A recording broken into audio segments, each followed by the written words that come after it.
Sean bienvenidos todos. Gracias a Dios. Vamos a ver un texto de la Escritura, por favor, en el libro de... Vamos a ver Génesis capítulo 6, en el verso 7. Y dijo Jehová: traeré de sobre la faz de la tierra a los hombres que he creado, desde el hombre hasta la bestia, y hasta el reptil y las aves del cielo, pues me arrepiento de haberlos hecho. Pero Noé halló gracia ante los ojos de Jehová. Vamos a leer ahora el verso 11, del 11 al 13. Dice aquí la Escritura: y se corrompió la tierra delante de Dios, y estaba la tierra llena de violencia. Y miró Dios la tierra, y aquí que estaba corrompida, porque toda carne había corrompido su camino sobre la tierra. Y dijo pues Dios a Noé: he decidido el fin de todo ser, porque la tierra está llena de violencia a causa de ellos. Y aquí que yo los destruiré con la tierra. Vamos a hacer una oración. Le pedimos a Dios su ayuda. Padre, gracias. Rogamos, Señor, que tu Espíritu nos ayude en este momento, Señor, para que tu palabra sea, Señor, la que alumbre nuestras vidas. Seas a través de la Escritura, Señor, que hables a nuestros corazones. Hoy ayúdanos, Señor. Ayúdanos a entender el mensaje, Señor. Ayúdanos a entender lo que está escrito y que ha quedado escrito para nosotros, Señor, para los que hemos alcanzado los últimos tiempos, Señor. Sea, Señor, en el nombre de Cristo, Señor, que hoy, Señor, acontezca esto, Padre. En el nombre de Jesús lo pedimos, Padre. Amén. Amén. Dice aquí este pasaje que estamos leyendo, es un texto muy importante, porque es una de las decisiones más difíciles, o una de las decisiones más más difíciles dentro de la historia de la humanidad. Y aquí nos habla un evento en donde Dios tomaba una decisión, una determinación de ponerle un límite y un fin a la maldad de los hombres. La maldad, esa maldad que empeoraba cada día. Ese es el tema precisamente de esta enseñanza. La maldad que empeoraba cada día.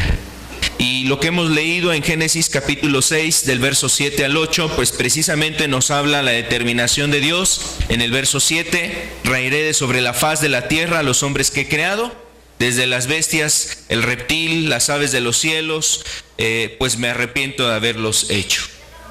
Y el verso 11 nos decía que la tierra estaba corrompida, la tierra delante de Dios estaba llena de violencia. Y miró Dios la tierra, y aquí que estaba corrompida, porque toda carne se había corrompido en su camino. Cada una de las personas, cada ser, cada creación, cada criatura de lo que estaba en la tierra se había corrompido.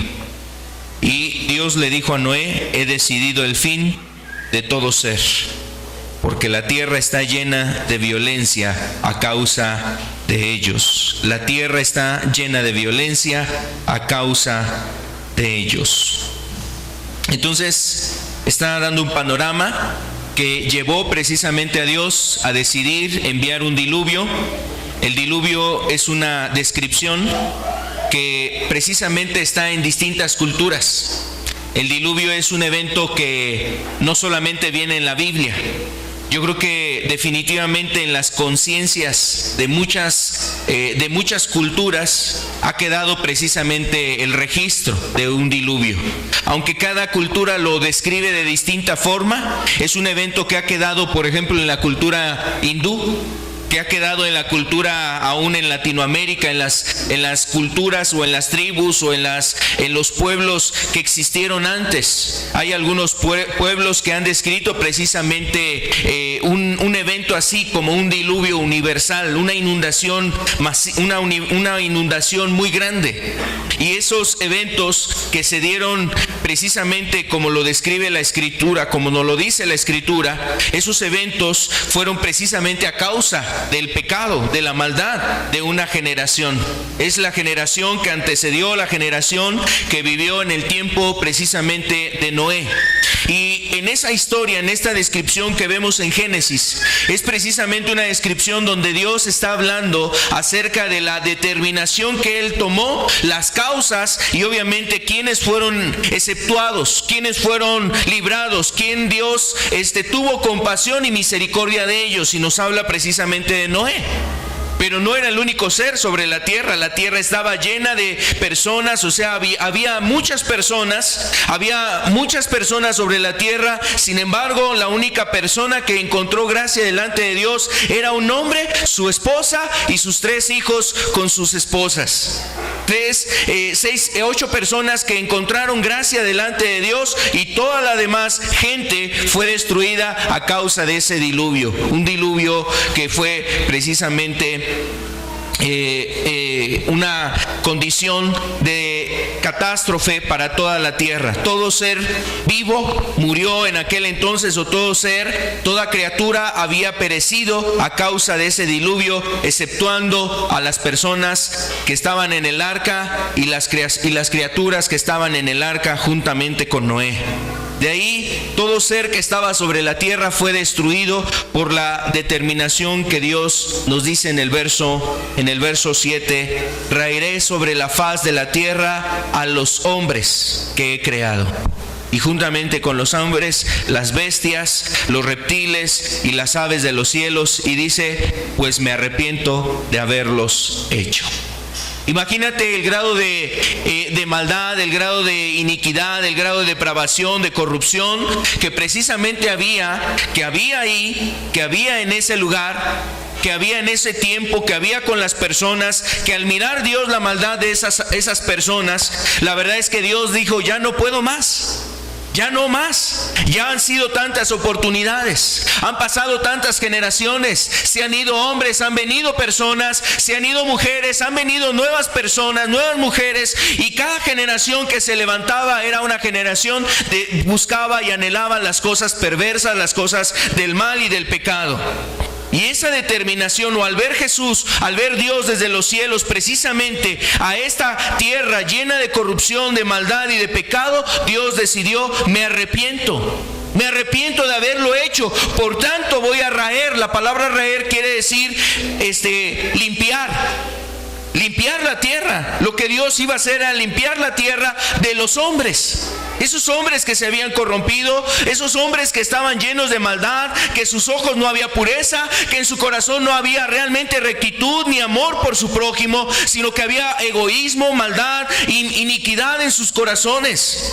Y mira, la verdad es que no era solamente una persona, eran generaciones tras generaciones de personas que vivían así, en el pecado. Ahorita vamos a ver un poquito para entender el contexto de toda esta maldad que está hablando aquí la Escritura. Lo que estamos haciendo énfasis es precisamente esta determinación que tomó Dios a causa de la maldad que Él veía, y lo que declara la Escritura en el verso 11, que la tierra estaba llena de violencia y había una gran corrupción precisamente sobre la tierra. Pero esos tiempos, mira, así dice el Señor Jesús también, así como en los días de Noé. Así como en los días de Noé, así va a ser el momento en que Él regrese. La gente cómo vivía en el tiempo de Noé. Y aquí vemos una distinción que nos da Génesis, además de otras características que habla el Señor Jesús de cómo vivía esa generación, que se casaban, se daban en casamiento, que había en ellos ciertas cosas, las personas compraban, vendían, hacían muchas cuestiones en aquel entonces. Mira, así en los días de Noé también había corrupción y había violencia. Si tú y yo podemos revisar y nos damos cuenta qué es lo que está pasando en nuestros días, no dista mucho, no es muy diferente. Es más, la realidad es que ¿quién pudiera decir que ya estamos realmente rebasando el nivel, el estándar, la condición moral, la situación espiritual en la cual estaba viviendo la gente en aquel entonces? La gente en aquel entonces que no temía a Dios, la gente en aquel entonces que su corazón estaba volcado al pecado, como hablábamos hace 8 días, amando la maldad. La gente buscando lo malo, corriendo al pecado, queriéndose deleitar a las cosas de la iniquidad. ¿Quién no diría que realmente la generación en la que tú y yo estamos viviendo es una generación que ha ido empeorando su maldad día con día? La maldad en el libro de Génesis nos habla que llegó a tal grado que se había consumado, así como la maldad allá en Sodoma y Gomorra llegó a un límite y Dios determinó destruir Sodoma y Gomorra. Dios ahora aquí, hablando a través de lo que está escrito en Génesis, la misma maldad que había en aquella generación de Noé, esa maldad había estado incrementándose, llegando a un clímax, llegando a un límite, de tal manera que Dios ya no podía tolerar más el pecado y la iniquidad de esa generación. Y el pecado y la iniquidad que en estos tiempos está en tu alrededor, quizás en tu propia vida, en tu familia, quizás ahí en tu hogar, porque tú mismo la has metido a tu casa, en tu propio corazón, porque tú le has dado cavidad. Esa maldad, mira, quiero decirte algo hoy de parte de Dios. Dios le va a poner un alto a tu maldad. Dios le va a poner un alto a tu pecado. Dios va a poner un alto a la maldad que hay sobre esta tierra. Porque como en los días de Noé, también Dios ahora sí desciende y mira la maldad de los hombres. Así como descendió a Sodoma y Gomorra y vio si esas personas habían terminado ya su maldad, si ya se habían fastidiado, si ya habían reconocido sus caminos, si ya se habían dado cuenta de que habían hecho lo malo, si ya se habían puesto a considerar que habían estado ofendiendo tanto a Dios. Yo no sé si tú te has puesto a observar y a meditar en tu propia vida. ¿Cuántos años has vivido ofendiendo a Dios? ¿Cuánto tiempo has tratado de alguna manera de buscar a Dios y de alguna manera pensar que Dios es alguien tan bonachón que te va a estar esperando todo el caminar de tu vida?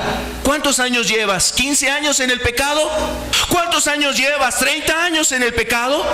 ¿Cuántos años estás llevando en el pecado hasta este día y todavía no tomas la determinación de consumar y dejar a un lado tu maldad? Al contrario, la maldad cada día se va empeorando en tu vida.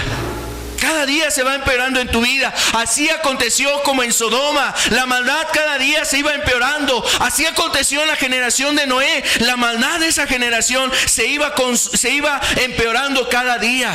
Hasta que Dios determinó y dijo: basta ya. Basta ya. No más maldad. No más pecado. No más iniquidad, no más violencia, no más corrupción, no más depravación y perversidad en las generaciones que se han levantado. Y cada generación que se levantaba estaba corrompida. La tierra estaba llena de violencia y corrupción. Son dos cuestiones que para donde quiera que tú volteas, la ves en estos días. Mira, quiero yo hablarte algunos datos para que podamos entender que realmente no distamos mucho de esas características que había en la generación de Noé, la violencia y la corrupción.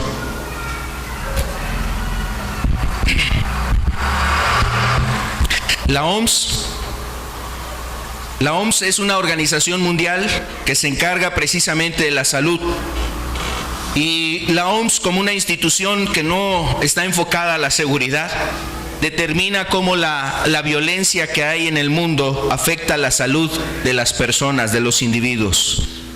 Pero la OMS habla acerca de la violencia y define que la violencia es el uso intencional de la fuerza y el poder físico, de hechos, o sea, a través de hechos o con amenazas.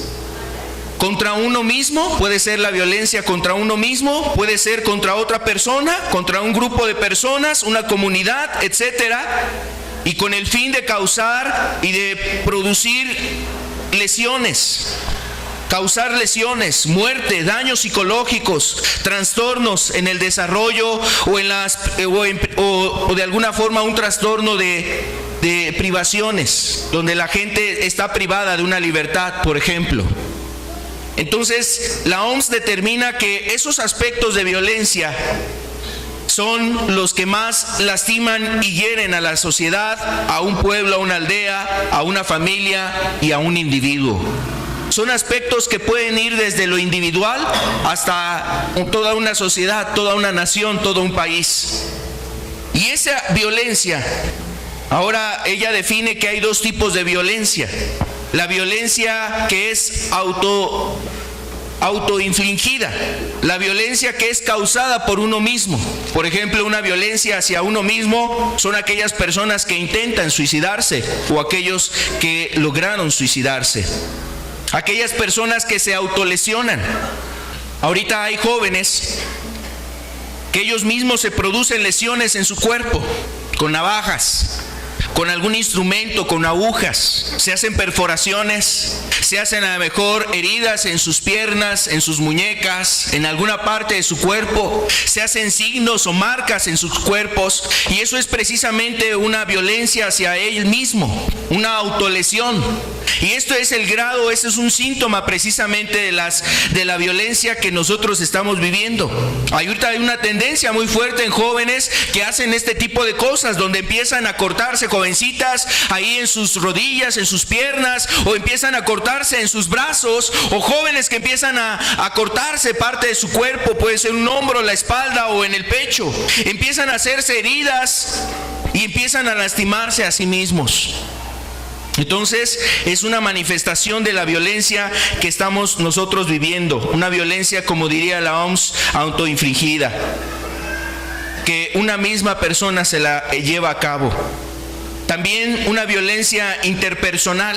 Esa violencia interpersonal puede ser una violencia doméstica, la violencia entre las parejas, el maltrato de menores o el maltrato de personas mayores, entre otras cosas.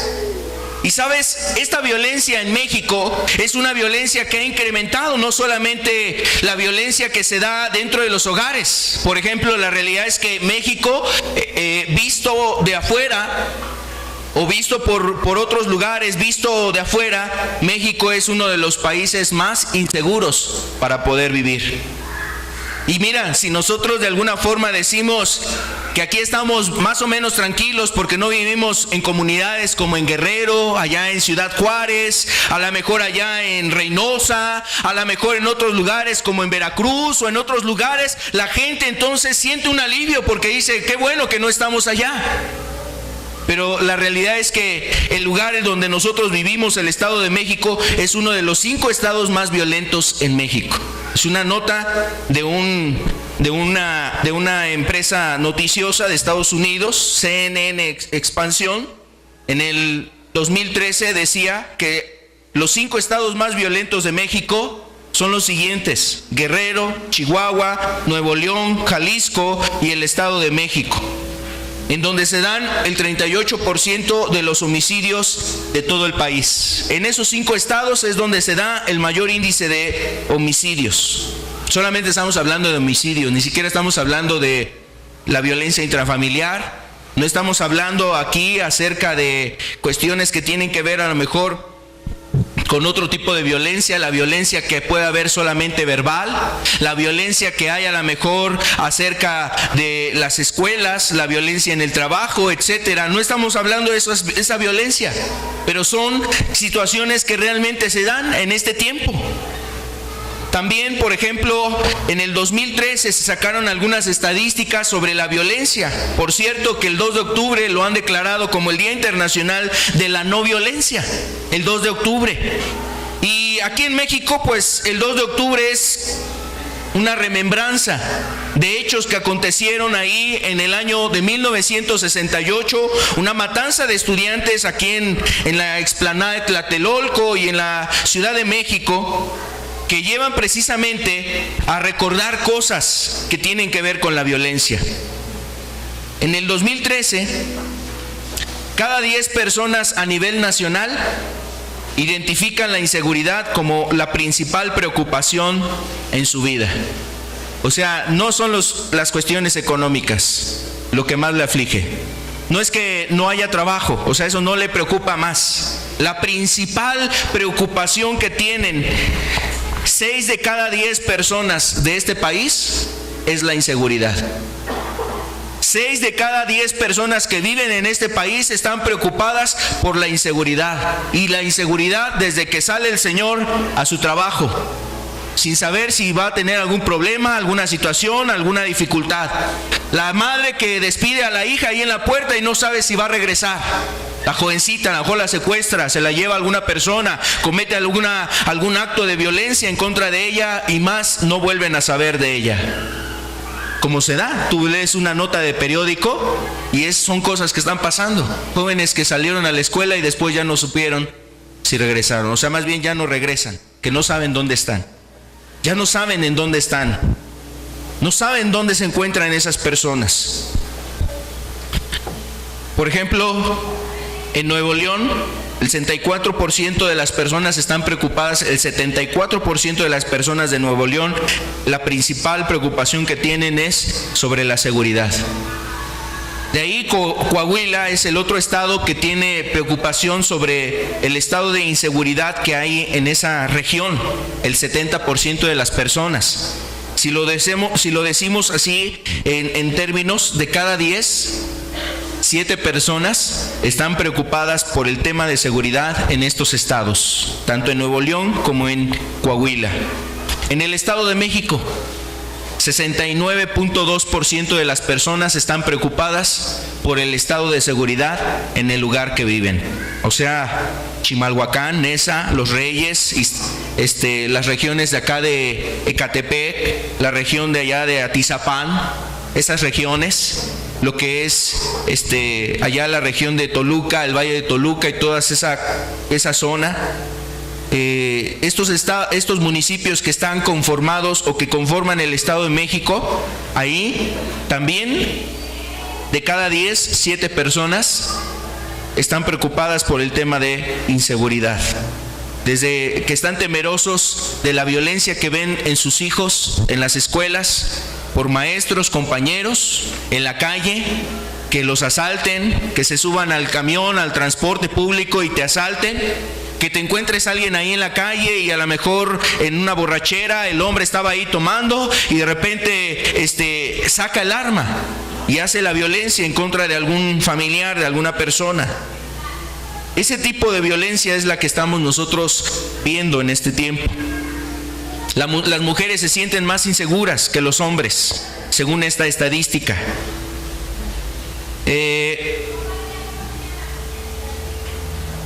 Por ejemplo, en el 2012, el 37.6% de los hogares del país llevaron a cabo acciones para protegerse de la inseguridad y de la delincuencia. Obviamente gastando en accesorios, en artículos para amurallar las casas, ¿no? Ya no se ponen bardas, se ponen murallas. Ya no se ponen rejas, se ponen trincheras. Ya no basta poner ahí unos alambres, se tiene que poner púas para que la gente no actúe con violencia. O sea, como tratando de aliviarse uno o de sentirse aliviado, que por esos aditamentos y esos instrumentos, entonces le da un confort y un descanso y le da a lo mejor un alivio, una sensación de alivio, más bien sería el término, una sensación de cierta tranquilidad, de que nadie se va a meter.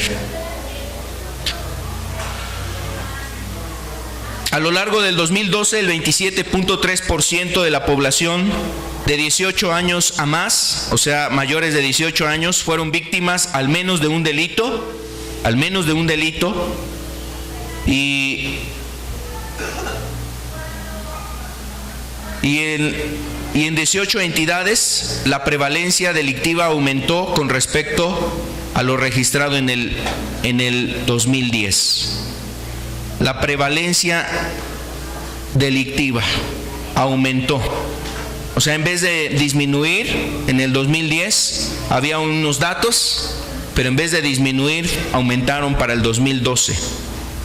Y el otro dato que nos decía aquí era que en el 2012, el 27.3% de la población mayor de 18 años fue víctima de al menos de un delito en su entidad. Y ¿sabes?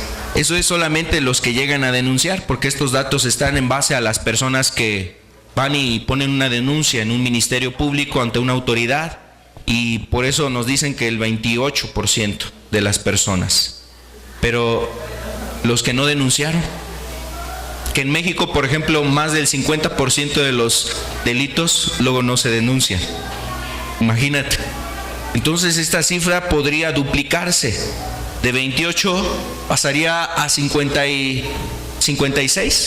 56 personas o 56% de la población que sufrió un delito. La mitad de la población sufriendo un delito. Un asalto ahí en tu negocio, un robo, una extorsión, y aquí entran todos esos factores de violencia que nosotros estamos viendo. Hay una clasificación, yo quisiera ponerla para que pudiéramos nosotros visualizar solamente los tipos de violencia y entendamos de qué estamos hablando, que la violencia no solamente es los golpes, los asesinatos, que no solamente esa es la violencia, sino que la violencia abarca muchas cosas. Hay una clasificación, el propósito no es aprender, no solamente es visualizar y de alguna manera comprender lo que estamos hablando. Está clasificada como político institucional, por ejemplo, el primer concepto. Y se refiere a la violencia institucional, o sea, la que viene del Estado, de un presidente, de un alcalde, del gobernador del Estado, y con sus funciones hace a cabo la violencia hacia un sector de personas, empleados, trabajadores o el pueblo. Y aquí hay entre paréntesis, por ejemplo, un concepto: los asesinatos extrajudiciales, limpieza social, linchamientos. Y este tipo de conceptos son cosas que tú escuchas. Por ejemplo, te voy a leer una nota de la revista Proceso que salió el día de ayer. La nota, bueno, ya salió hace algunos días, más bien, la revisé apenas ayer, y esta nota dice lo siguiente: detienen a otros 5 militares por la masacre en Tlatlaya. Van 13 militares, eso es lo que hace referencia la nota. De acuerdo con fuentes de la Secretaría de la Defensa Nacional, la Sedena, los militares detenidos hoy están implicados en la masacre perpetrada en Tlatlaya, en el Estado de México. Esa masacre se llevó a cabo el día lunes 30 de junio, donde murieron 22 personas que supuestamente eran delincuentes, sean o no sean. Aquí el asunto es que están siendo juzgados porque asesinaron, o se les está tratando de averiguar si cometieron un asesinato contra estas personas cuando ellos se habían rendido. Ejecutaron, supuestamente dice aquí, una masacre en Tlatlaya, que esto sería un asesinato extrajudicial, sin ninguna orden. Una autoridad toma la decisión de matar a un individuo. Entonces, esta es una nota de muchas cosas, ¿no? Ahorita hay otros problemas, por ejemplo, allá en Iguala, donde han desaparecido algunos estudiantes y donde la policía misma municipal estaba implicada en ese asunto, donde la policía estaba implicada en la detención. Algunos jóvenes fueron baleados en ese lugar, a otros se los llevaron, que casi son 50 jóvenes que no encuentran. Y este tipo de violencia estamos viendo como político institucional, la violencia que viene de parte de las instituciones y este tipo de cosas. También el día de ayer salió una nota en una revista también y en un periódico de circulación nacional sobre el linchamiento que llevaron a cabo pobladores del municipio de Ecatepec, el linchamiento contra 2 delincuentes. La población estaba harta de los asaltos. 2 jóvenes se subieron a un medio de transporte, los empezaron a golpear los pasajeros, los bajaron y la gente se juntó y empezaron a golpear a estos jóvenes. Aunque los llevaron a un hospital, las 2 personas murieron. Un linchamiento a causa de esa violencia, a causa de este acto de robo que querían llevar a cabo los dos jóvenes. Eso también habla acerca de la violencia. También hay otro tipo de violencia, la violencia institucional, económica. Esto tiene que ver con gente que se organiza para conformar lo que se denomina delincuencia organizada. Normalmente lo que se busca es los secuestros, robos a mano armada, tráfico de drogas, actividades de contrabando, tráfico de armas, tráfico de prostitución o de trata de personas, que se conoce ahora, o la prostitución, o la trata de personas, que también en este sentido se refiere a la inmigración, donde usan a los inmigrantes para traficar droga a los Estados Unidos o para cobrarles una cuota por pasar por ciertos lugares. Y esto es también la forma de violencia. Ahora, yo no sé si tú oyes las noticias o lees algún momento alguna nota de periódico más o menos serio, y te das cuenta que de esto que estamos refiriendo son de las cosas que se ven en México, se escuchan, se viven, la gente lo está teniendo. Viene otra violencia también, que es económico-social. Económico-social se refiere a aquella violencia gestada por pandillas, la violencia colectiva, donde se busca formar el terror, el robo, el hurto, normalmente a personas que andan en la calle, salen de la escuela, del trabajo, en sus casas, etcétera. Y este tipo de violencias que estamos hablando son las violencias que nosotros estamos viviendo, que se ven. La violencia económica, delincuencia, y obviamente es hablar acerca de los robos. La violencia social, que se ve a través de la violencia doméstica, el maltrato del hombre a la mujer, el maltrato infantil, el conflicto intergeneracional, hablando acerca de descendencia, hablando de personas que se voltean en contra de sus padres o abuelos, o entre familiares, personas que tienen un cierto parentesco, hay violencia entre ellos. Luego hasta por una herencia, luego hasta por una casa, la gente se está llegando precisamente a la violencia, a buscar eso. La violencia injustificada es otro concepto que maneja aquí, la ira al volante, las peleas en bares, en la calle, enfrentamientos callejeros, etcétera. Son los tipos de violencia que clasifica, según un analista, sobre la violencia que existe en la sociedad. Y esta violencia, por ejemplo, hace apenas unas semanas, vino un visitador de la ONU. Y él declaraba que precisamente la violencia en México sigue a un nivel intolerable. Aunque el gobierno la menciona menos, dice el relator de la ONU. Esto salió en una revista el día 12 de junio del 2014.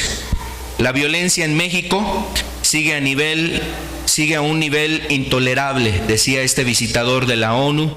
Y precisamente la ONU, la Organización de Naciones Unidas, lo que busca es establecer la paz y vigilar los derechos precisamente internacionales que deben de tener cada persona, cada individuo, cada comunidad en los lugares que radica. Y este visitador vino a hacer un informe, un análisis de cómo están las cosas en México, a dar un reporte a los encargados de dirigir esta organización mundial, y él reporta precisamente que los niveles de violencia en México son intolerables. Imagínate el término que usa un ser humano, un hombre, una persona que a lo mejor nada tiene que ver con Dios, que no busca a Dios, que no teme a Dios, que a lo mejor él anda en su camioneta, en sus vehículos, y quizás no ha sufrido la violencia de alguna forma, pero esa violencia que él observó, que estudió, que vio en base a estadísticas, a datos, dice, es intolerable.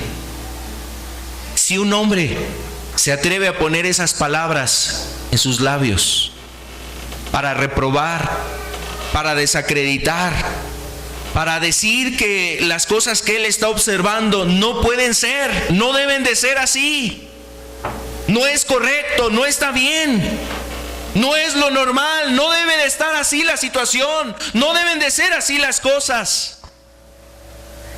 Si este hombre se ha puesto esas palabras en los labios, imagínate Dios que es santo, Dios que es justo, Dios que desde los cielos observa y mira precisamente la maldad y la violencia que cometen los hombres, aún aquellos que se van y se esconden, aún aquellos que dicen nadie me vio, aquí nadie me conoce, aquí nadie sabe quién soy yo.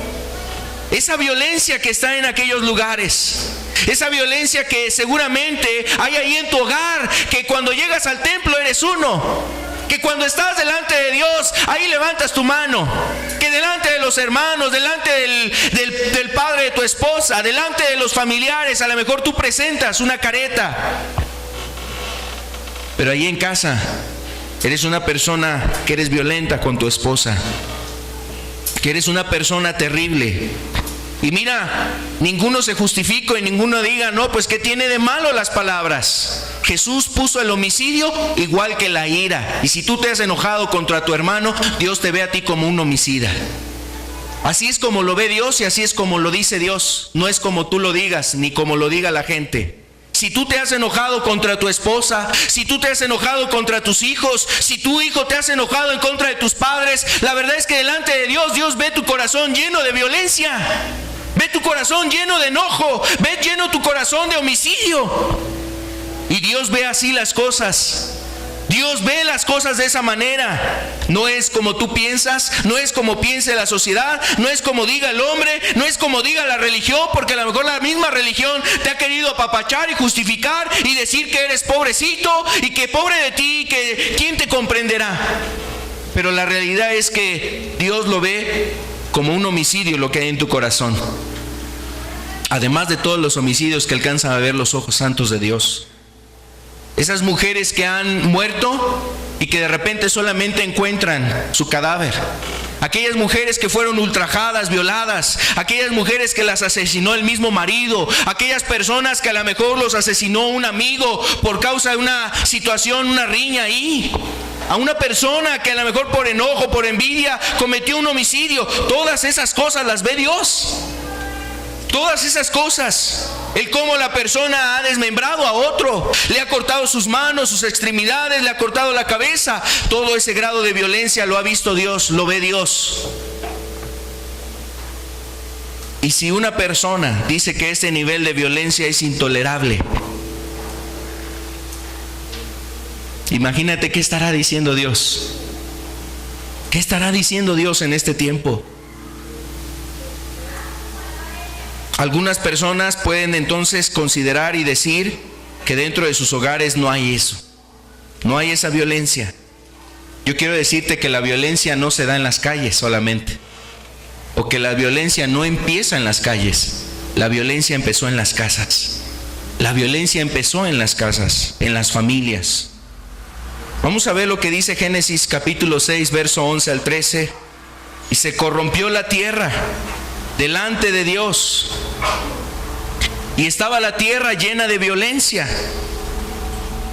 Y miró Dios la tierra, y miró Dios la tierra, y aquí que estaba corrompida, porque toda carne había corrompido su camino sobre la tierra.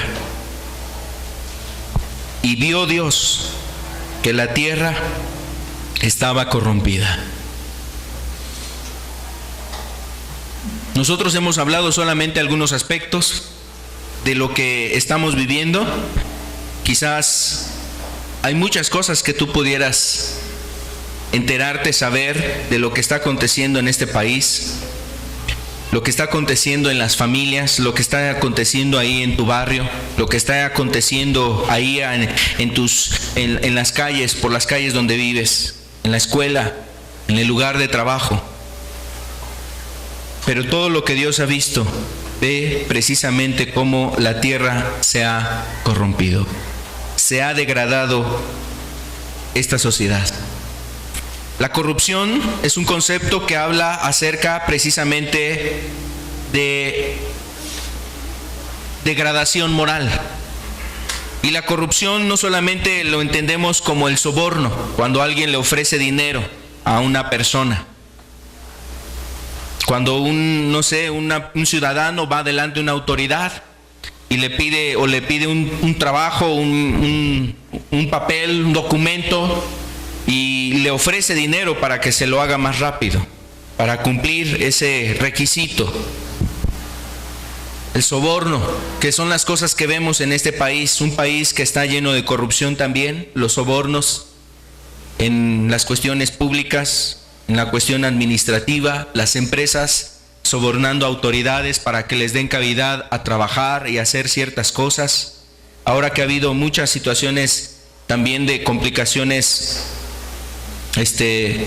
ambientales, ¿no? Donde empresas derraman ácido en ríos y ese tipo de cosas, vemos luego situaciones inadecuadas. La extorsión, cuando vienen a extorsionar a la tienda de la esquina, la farmacia, donde una llamada telefónica ahí en tu hogar, recibes una llamada y te piden dinero y te hablan de este tipo de cosas. Eso está hablando de la corrupción moral en la que se encuentra la sociedad. El peculado, que tiene que ver con la apropiación ilegal de bienes de parte de servidores públicos, que de repente entiendes o te da la noticia un diario, una estación de radio, que tal diputado, tal gobernador o ex gobernador encontraron un rancho, ahí tenía ciertos bienes más allá de lo que él ganaba, evaluados más por encima de los ingresos que él tenía.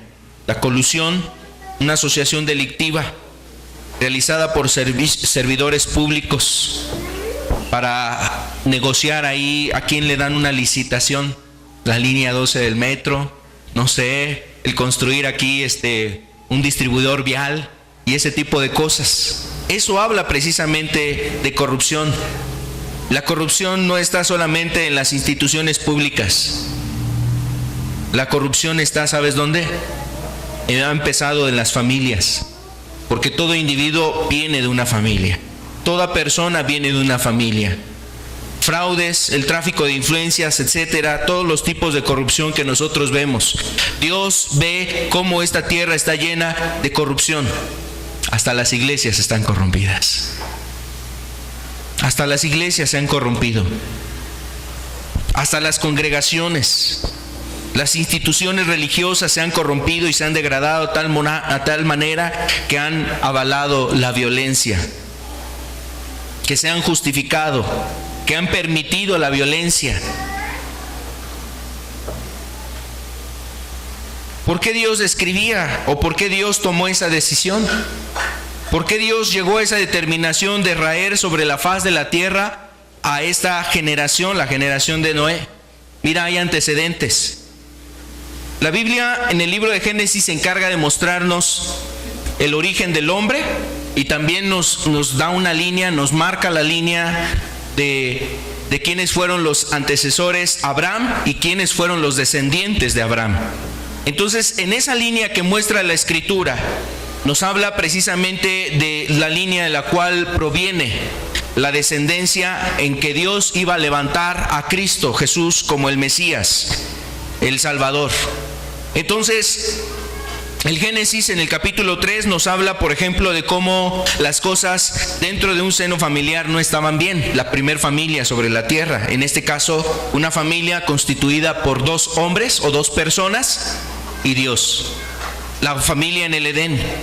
Adán y Eva en el Edén, estaban precisamente ahí con Dios, y esa familia, de repente, unos miembros de esa familia no tomaron decisiones correctas. Tú sabes la historia. Eva toma del árbol que les fue prohibido tomar, come ella y le da de comer a su marido, y de ahí esa familia, en ese seno familiar hubo problemas. Fueron expulsados del Edén y viene la descendencia de Adán y de Eva, dos hijos. Y vemos cómo el origen del pecado está en esta familia, Adán y Eva, que cometen un pecado, Pero ese pecado que ellos tomaron en sus vidas fue un pecado que también pues influenció, esa decisión influenció a sus descendientes. No es que se haya transmitido por sangre, ¿no? O por genes o por algo así. El pecado no se le transmitió de Adán a sus hijos. No se les transmitió por la sangre, por los genes, por algún contacto físico, sino el testimonio, la vida, el corazón, la influencia, la piedad que realmente manifieste el integrante de la familia será importante para los descendientes. Y ese pecado que cometieron los padres también se manifiesta un pecado posterior en la vida del hijo, uno de los hijos, Caín, un hijo que asesina a su hermano, ¿no? En este caso, Caín que asesina a Abel, lo asesinó, lo mató. Entonces, en esta línea que nos muestra Génesis, nos está hablando del desarrollo del pecado, cómo el pecado fue abundando en los hombres. El pecado fue dándose en la humanidad. Fue dándose el pecado sobre las personas, sobre los seres humanos, y de ahí continuó ese pecado sobre las siguientes generaciones. Antes de ver este cuadro, vamos a ver, por ejemplo, lo que la Escritura nos habla de Caín. En Primera de Juan capítulo 3 verso 12. Primera de Juan capítulo 3 verso 12. No como Caín, que era del maligno y mató a su hermano. ¿Y por qué causa le mató? Porque sus obras eran malas y las de su hermano justas. Yo creo que la Escritura en este sentido nos está mostrando cómo de ahí vino una línea de la cual iba a salir la descendencia, el Mesías, el Salvador, el pueblo de Israel, etcétera. Pero también otra línea nos muestra de descendientes que no amaban a Dios, que no tenían temor de Dios, que no buscaron a Dios, que excluyeron a Dios de sus vidas, de sus planes y de sus propósitos. ¿Y sabes cuál fue la familia que excluyó a Dios de sus planes y de sus propósitos? Aquellos que amaron la maldad. Aquel hombre que empezó a amar la maldad. Y dice aquí la Escritura que Caín, sus obras eran malas y las de su hermano eran justas. Esto nos da un panorama. Caín podía hacer lo bueno, también podía haber hecho lo bueno. No es que constituía a Abel alguna virtud especial en él para que él fuera determinado justo, o porque él tuviera mayor cualidades, ventajas, habilidades, espiritualidad para ser más justo o para ser un justo, y Caín no tuviera las mismas posibilidades. Estaba en la voluntad y en el deseo. De hecho, antes de que cuando Caín más bien asesinó a su hermano Abel, Dios le dice: ¿dónde está tu hermano? ¿Dónde está tu hermano? ¿Acaso yo soy guarda de mi hermano? ¿Acaso yo soy guarda de mi hermano? Y Dios sabía que Caín lo había asesinado. Y previamente Dios le dijo a Caín, antes de que cometiera el asesinato: ¿por qué te ensañas en tu corazón? ¿Por qué te ensañas así? ¿Por qué te enojas? Estaba enojado Caín en contra de su hermano y le dijo: vamos al campo, vamos allá afuera al campo, y allá cometió el asesinato. Pero Dios le advirtió: ¿por qué te ensañas así contra tu hermano? Y le advirtió: el deseo está sujeto a tu voluntad. El deseo está sujeto a tu voluntad. Tú podrás enseñorearte de él. Si hicieres bien, serás enaltecido, pero si no hicieres bien, el pecado está a la puerta. Y Caín, con todo y eso, dice aquí la Escritura, sus obras eran malas. Caín amaba la maldad. Amaba la maldad. Ahí vemos esa línea de Caín. Vamos a ver lo que dice Hebreos capítulo 11 verso 4 para ver el aspecto que nos muestra la Escritura respecto a Abel. Hebreos 11:4 dice: por la fe Abel ofreció a Dios más excelente sacrificio que Caín, por lo cual alcanzó testimonio de que era justo, dando Dios testimonio de sus ofrendas, y muerto aún habla por ella. O sea, delante de Dios la vida de Abel era agradable, recibió su ofrenda porque sus obras eran justas. porque era un hombre justo. Y Caín obviamente en su corazón no anhelaba el servir a Dios. Y esto nos deja un panorama también en el tiempo presente. Mira, hay muchas personas que se quieren acercar a Dios, que intentan acercarse a Dios, así como Caín, y traen una ofrenda. En sus conciencias tienen realmente la idea de que necesitan acercarse a Dios, pero sus obras no son buenas. ¿De qué sirve que ores a Dios? ¿De qué sirve que le cantes a Dios si tus obras no son agradables a Él? ¿De qué sirve que estés en un lugar escuchando la palabra y te salgas a lo mejor a publicar la palabra de Dios y te salgas a lo mejor a predicar a cuatro vientos y a lo mejor instruyas a tus hijos y a lo mejor hagas muchas cosas? ¿De qué sirve que todo eso se haga y las apariencias, y quedas bien con una organización y quedas bien a lo mejor con un grupo religioso y quedas bien con el pastor y quedas bien con el sacerdote y quedas bien con los rezanderos y quedas bien con algunas personas que están ahí en la religión? Pero ¿de qué sirve eso si realmente Dios no ve tus obras correctas, aceptables, adecuadas? Dos hombres que quisieron buscar a Dios, Caín y Abel. La diferencia es que uno, sus obras eran justas, la del otro sus obras eran malas.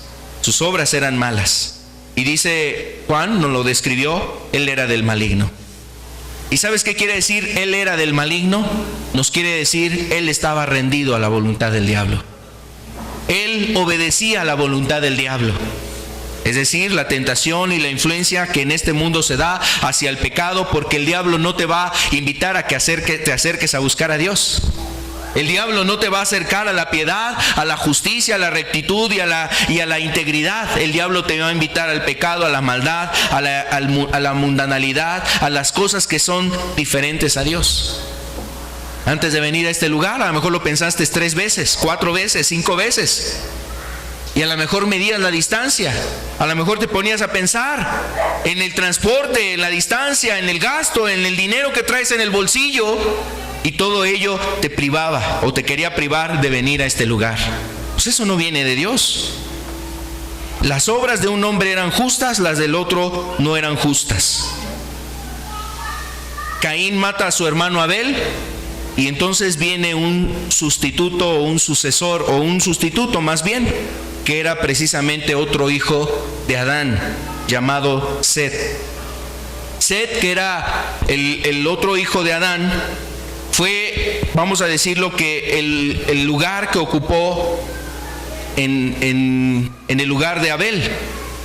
Y de ahí vienen las siguientes generaciones. Vamos a ver este cuadro, por favor.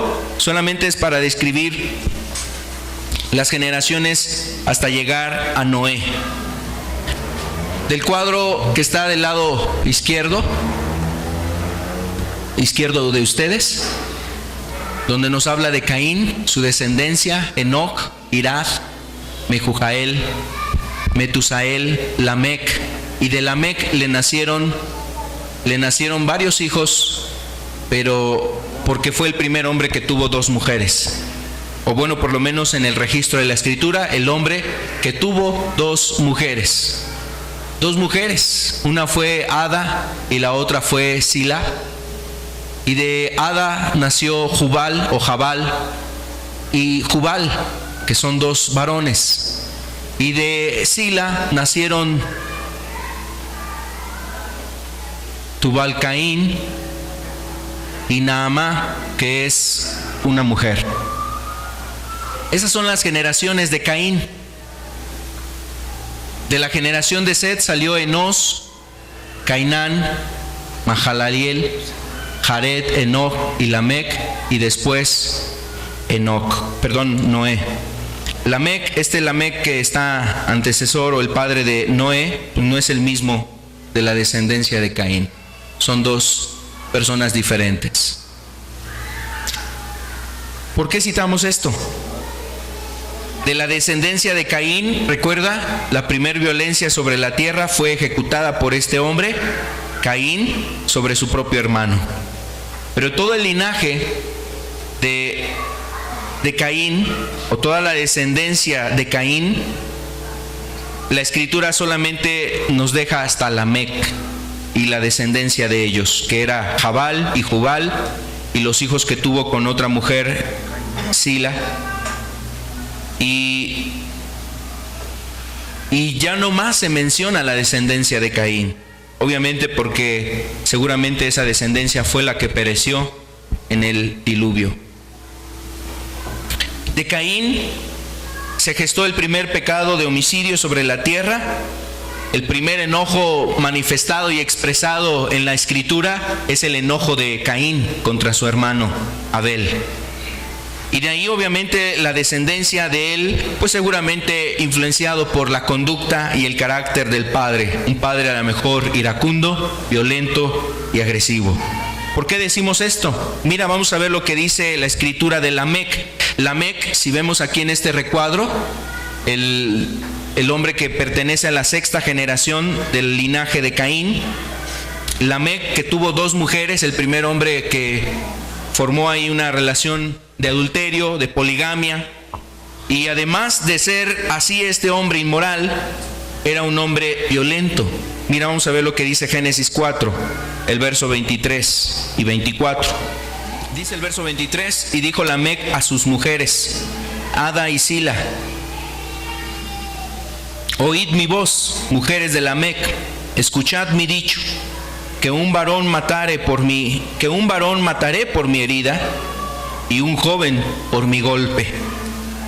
Verso 24: si 7 veces será vengado Caín, Lamec, en verdad, 70 veces 7 lo será.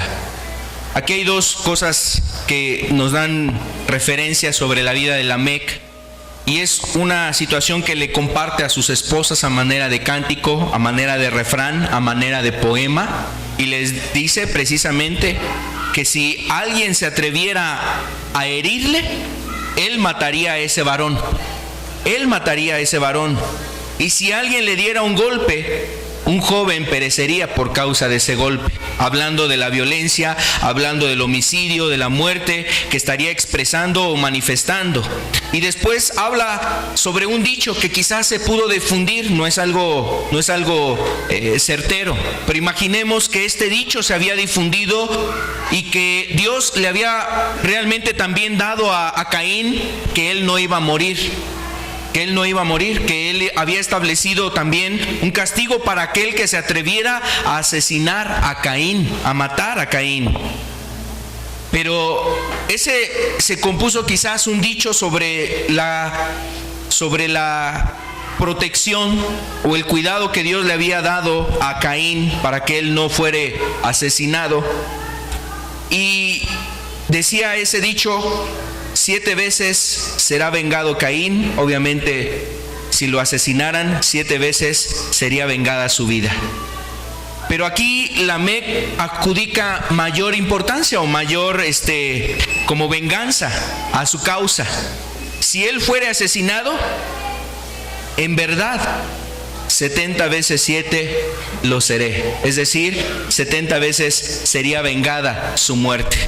Y esto, mira, muchas veces lo podemos trasladar a nuestro contexto, la violencia que se traslada de generación a generación. Las familias que se heredan luego esos conflictos, esos pleitos, esa amargura, ese resentimiento en contra de otros, y se heredan todas esas cosas. Aquí Lamec anunciándole a sus esposas para que seguramente influenciaran el corazón de sus hijos cuando alguno se atreviere a matarlo. Que venga mi sangre, que destruya esa familia. ¿Y qué término tan curioso ocupa aquí la Escritura donde dice 70 veces 7? El Señor Jesús aplicó este término 70 veces 7 para hablar del perdón. Y aquí lo ocupan o se ocupa para hablar de la venganza, de la violencia. Lamec era un hombre sumamente violento, pero ¿de dónde procedía esa violencia? Una violencia que fue influenciada por obviamente su ancestro Caín. Y esa violencia se gestó en Enoc, en Irad, y en cada uno de los descendientes de Caín hasta llegar a Lamec. Ahora, Lamec, sus hijos, Jubal, Jabal y cada uno de los demás hijos que tuvo Lamec, en ese contexto es cuando nos describe también la palabra de Dios, la generación de Noé. La siguiente generación vino la generación de Noé, la octava generación, la generación de Noé, y en ese tiempo la tierra estaba, como nos decía la Escritura, llena de violencia. La tierra estaba llena de violencia. ¿Cuán importante es tu familia, varón? ¿Cuán importante es tu familia, mujer? Que trabajes en tu corazón, en el corazón de tus hijos, que trabajes en la vida de tus hijos, varón, que trabajes en tu casa, que des testimonio, que busques a Dios con sinceridad para que no sea que te acontezca y se haga distinción en tu generación, la generación, y ponle tu nombre, y después se levante detrás de ti hombres homicidas, violentos, que maltratan a la esposa, que humillan a los demás, que son violentos, que terminan en una prisión, que a lo mejor terminan tirados ahí en la calle por un asesinato, y a lo mejor muchas de las cosas que tú ves a tu alrededor o que estás viviendo es a causa precisamente de eso. De cómo han sido generaciones detrás de ti y tú mismo que no han temido a Dios. Y la maldición ha venido de generación tras generación. Y no ha habido hombres que teman a Dios y busquen a Dios. Que no se escriba una historia en tu familia como la historia de Caín. Una historia que obviamente hasta se atreve la Escritura a dejarnos los descendientes de Caín para hablarnos y decirnos quiénes fueron los organizadores, quiénes fueron los que pusieron su granito de arena, quiénes fueron los que generaron que la tierra estuviese llena de violencia y de maldición. La descendencia de Caín. Porque no temieron a Dios, no buscaron a Dios. Cuando la Biblia nos empieza a hablar de Set, nos hace referencia que Set le nació un hijo a Adán y su nombre fue Set. Y después Set tuvo un hijo y llamó su nombre Enos. Entonces los hombres comenzaron a invocar el nombre de Jehová. Vamos a leer Génesis 4, el verso 26. Génesis 4, verso 26 dice: y a Set también le nació un hijo y llamó su nombre Enos. Entonces los hombres comenzaron a invocar el nombre de Jehová. Y de todo el linaje que vimos ahí de Set, después vino Enos, los siguientes hijos: Cainán, Mahalaleel, Jared, Enoc, Lamec, hasta Noé. Gente que fue influenciada por su padre o por sus ancestros a buscar y a clamarle a Dios. La Biblia hace esas dos distinciones: los que sí buscaron a Dios, la descendencia de Set, y los que excluyeron a Dios de sus vidas. Así fue el desarrollo de la violencia sobre la tierra, obviamente sobre aquellos que excluyeron a Dios. Una generación que se corrompió a tal grado que Dios dijo: basta ya. Ha sido tanta la maldad. Ha sido tanta la maldad. Noé buscó a Dios, influenciado obviamente por los ancestros, en este caso la familia, los descendientes de Set. Y Dios decidió ponerle límites a la maldad que ya había abundado en aquel entonces. La generación de Noé, una generación que estaba degradada.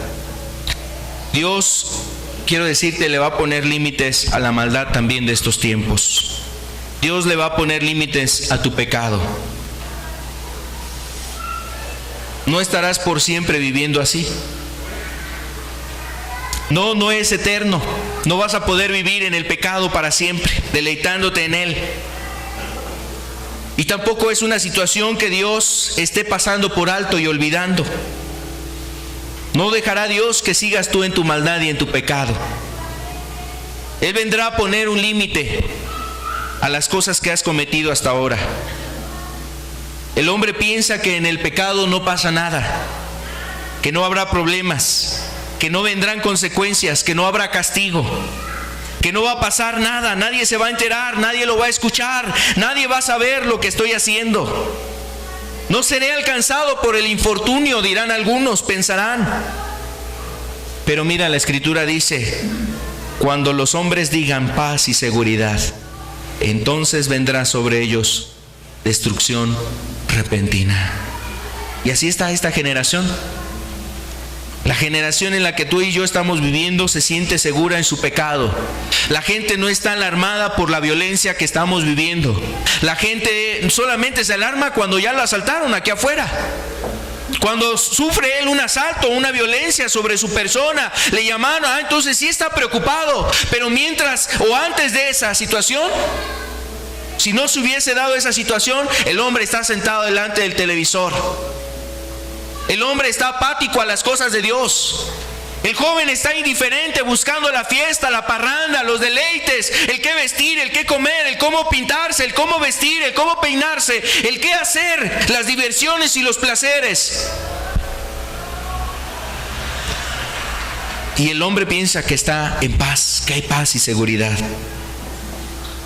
Pero en ese momento es cuando Dios viene a quebrantar los corazones de los hombres. Va a venir destrucción repentina, como los dolores de parto cuando vienen a una mujer. Le llegan sin aviso, sin momento de aviso, sin ninguna advertencia. De repente vienen esos dolores y se intensifican, aumentan. Quiero decirte algo y te lo digo para que estemos conscientes de lo que está pasando y de lo que tú estás viviendo. Tu pecado te va a destruir. Tu pecado te va a destruir. No va a ser la culpa de Dios. No es culpa de Él. Es tu culpa. Es tu apatía. Es tu pecado. Es tu falta de seriedad en las cosas de Dios. Es tu falta de interés de buscar verdaderamente a Dios. Dios le decía al pueblo de Israel a través del profeta Jeremías, en Jeremías 2:19, tu maldad te castigará y tus rebeldías te condenarán. Sabe pues y ve cuán malo y amargo es el haber dejado tú a Jehová tu Dios y faltar mi temor en ti, dice Jehová, Jehová de los ejércitos. Tu pecado te va a destruir.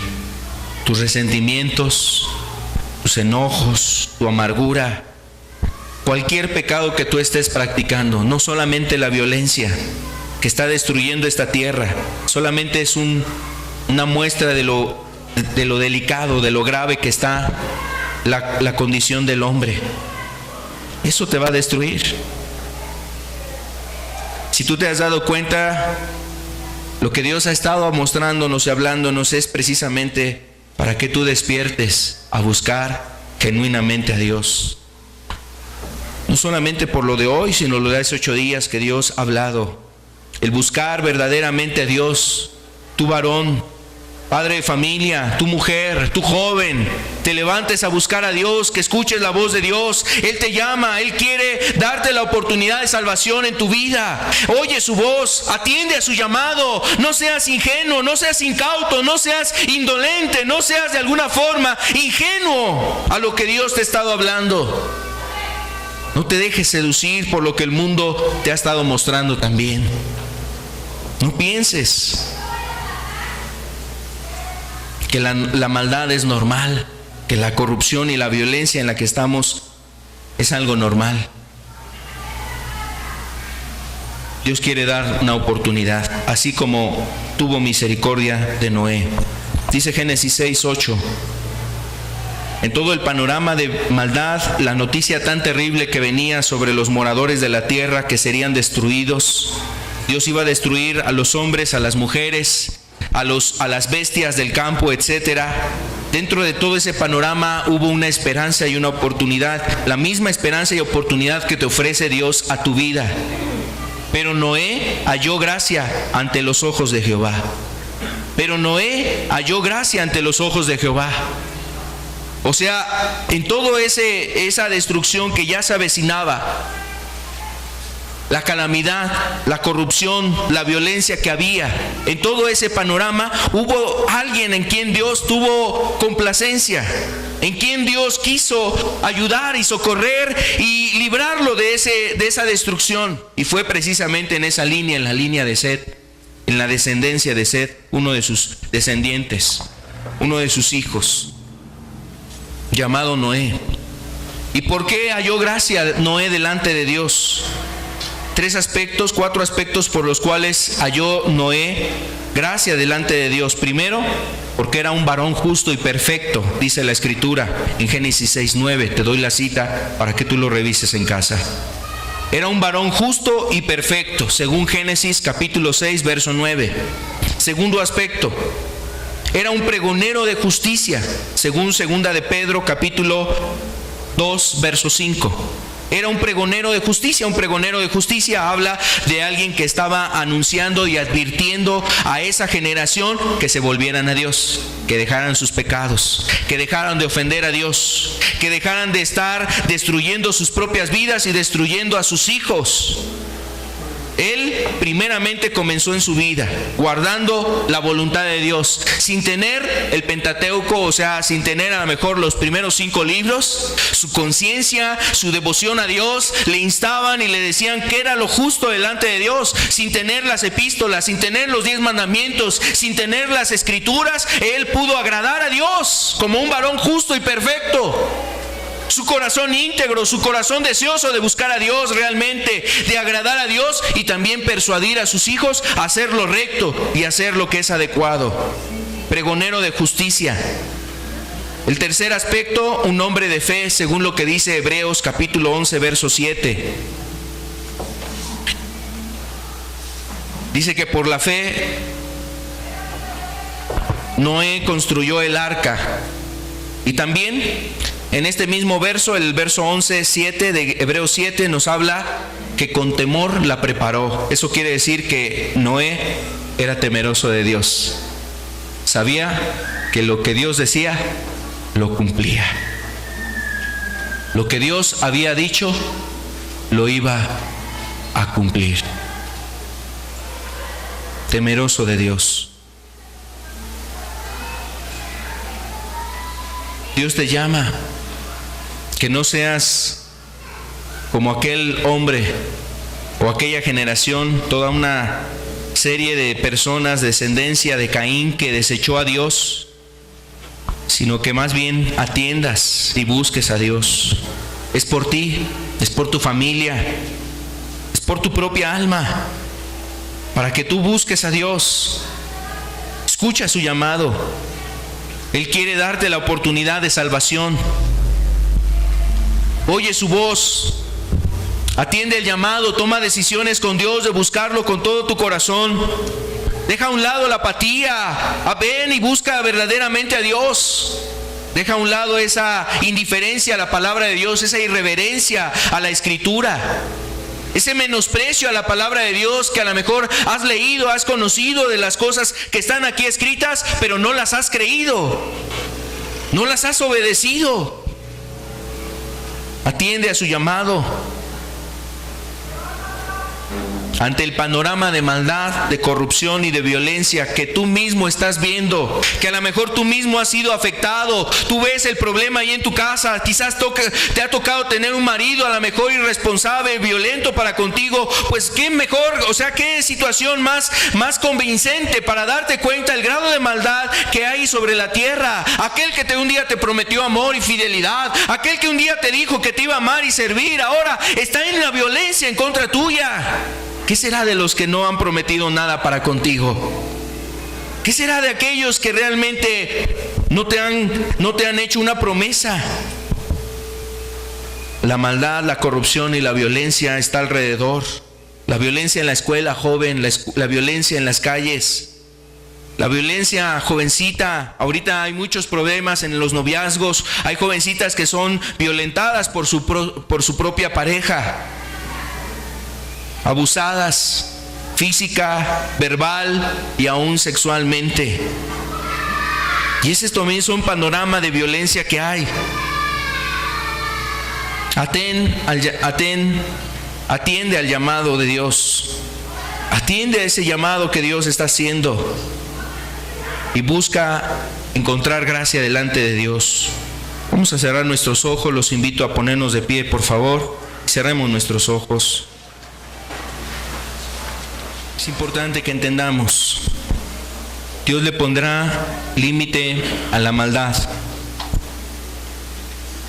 Y quizás aquí pudiéramos clamar: sí, Señor, que cesen los robos, los asesinatos, las violencias.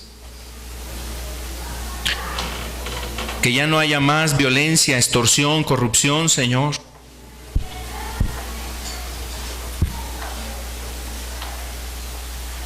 Pero también eso incluye que Dios pondrá límite a tu pecado, a tu maldad.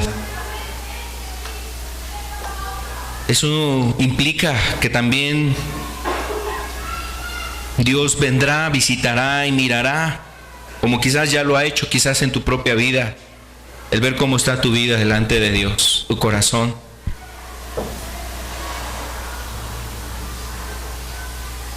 Y debemos de tener consideración, me refiero a considerar esa llamada de atención de Dios para nosotros, los tiempos que nos ha tocado vivir, la maldad que empeora cada día y tú lo ves, así como empeoró cada día la maldad en la generación de Noé y llegó a tal clímax, a tal nivel que Dios desaprobó y reprobó ese estado en el que se vivía. Raeré de sobre la faz de la tierra a los hombres que he creado, decía Dios. Ya no más. Y nos dice la Escritura que le dolió a Dios. Le dolió a Dios. Y se arrepintió Dios de haberlos hecho.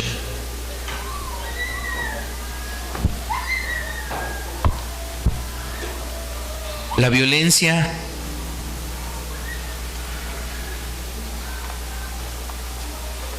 la maldad se empeora cada día.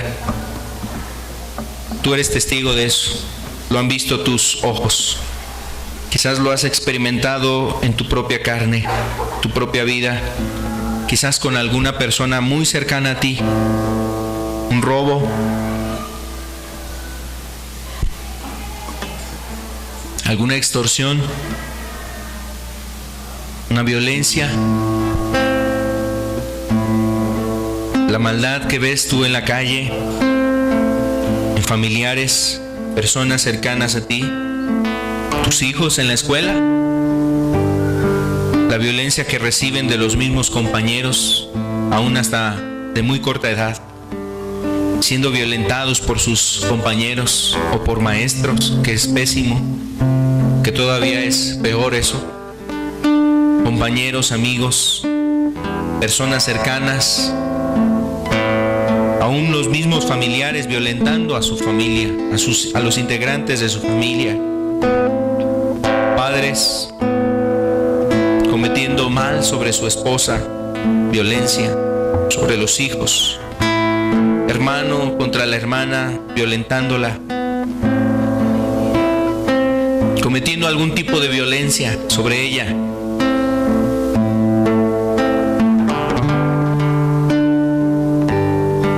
Corrupción tan grande que hay en estos tiempos. Esa violencia habla de la corrupción, de la degradación moral en la que estamos.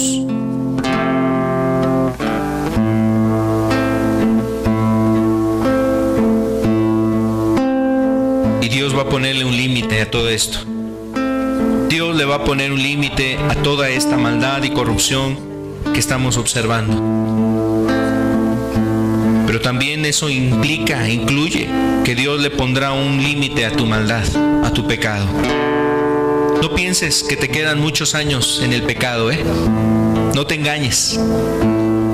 No consideres y digas que Dios todavía no viene. O que pienses todavía tengo muchos años de vida, estoy muy joven, soy fuerte, tengo muchos planes por delante, muchos propósitos. Cuando los hombres digan paz y seguridad, entonces vendrá destrucción repentina. Y así hay mucha gente pensando que todavía falta mucho tiempo, que no pasa nada, no hay problema, llevémosla tranquila, comamos y bebamos. Todavía faltan muchas cosas. Es el engaño del mismo diablo. Es la mentira que ha infundado el diablo en los corazones, en la mente de muchas personas y que han caído en esa mentira.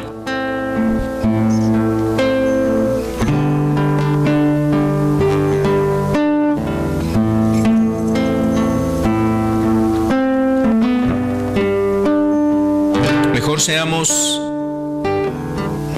advertidos hoy, atentos para buscar verdaderamente a Dios, humillarnos con Dios, volvernos a Él, detener la maldad antes de que Dios la detenga en nuestras vidas.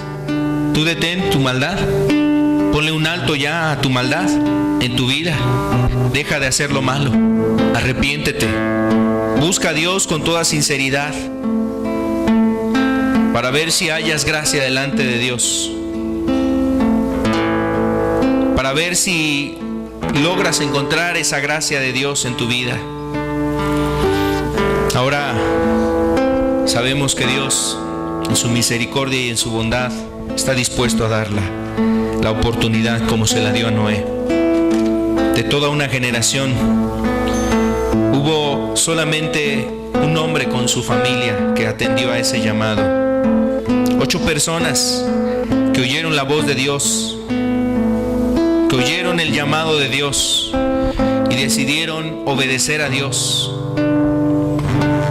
caminar conforme a la voluntad de Dios, le creyeron a Dios, tuvieron la confianza de que los iba a ayudar y también tuvieron temor de Dios para considerar la oportunidad que Dios les daba, a no menospreciar, a no desechar, a no hacerla a un lado. Hoy Dios nos llama. Necesitamos poner en nuestros corazones su palabra, su llamado. Grandes y maravillosas son tus obras, Señor Dios Todopoderoso. Rectos y verdaderos son tus caminos, Rey de los santos, Rey de los santos, Rey de los santos. Aleluya, amén. Aleluya, amén. Aleluya, amén. Aleluya, amén. ¿Quién no te temerá, Señor, y glorificará tu nombre? Pues solo tú eres santo, por lo cual todas las naciones vendrán y te adorarán, y te adorarán. Aleluya, amén. Aleluya, amén. Aleluya, amén. Aleluya, amén. Temed a Dios y dadle gloria, porque sus juicios han llegado. Y adorad a aquel que hizo los cielos y la tierra y el mar y las fuentes de las aguas. Aleluya, amén. Aleluya, amén. Aleluya, amén. Aleluya, amén. No es para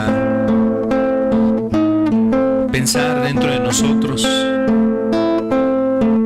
que ya hemos hecho mucho, que ya hemos agradado a Dios,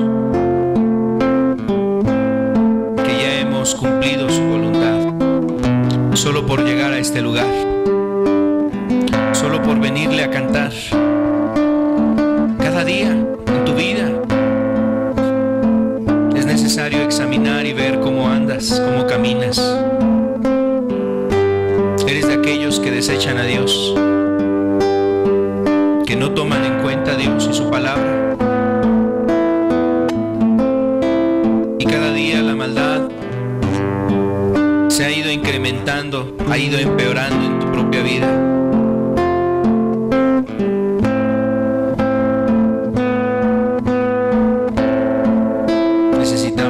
Necesitas volverte a Dios y considerar seriamente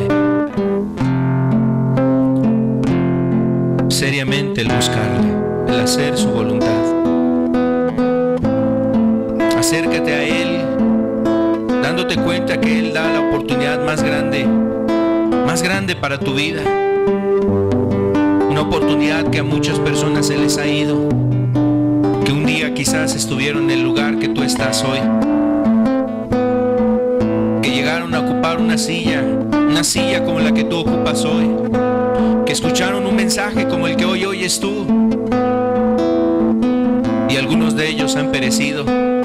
Dios les puso un límite a su maldad.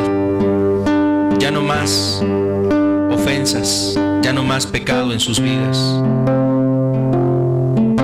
y ahora son de las personas más miserables, son de las personas que más aflicción y dolor tienen en el infierno, condenados, destituidos de la presencia, de la gracia, de la bondad que un día Dios les ofreció.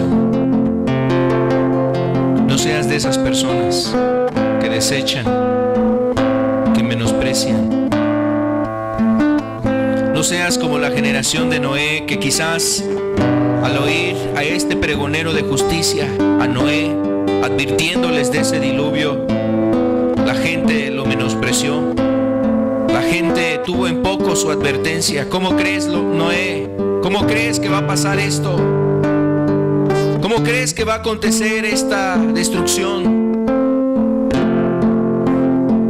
Y cuando los hombres decían paz y seguridad, entonces vino destrucción repentina sobre ellos.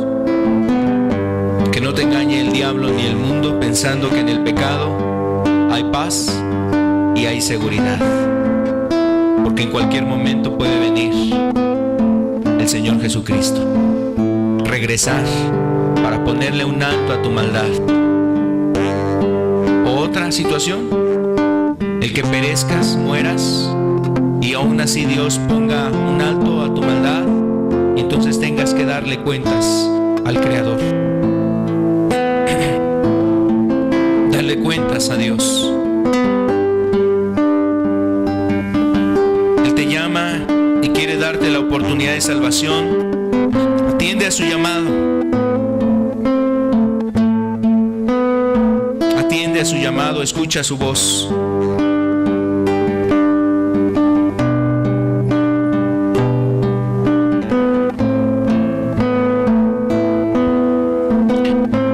Que pongas esto en tu corazón, que medites en lo que Dios te ha estado hablando estos días, la semana pasada, este día,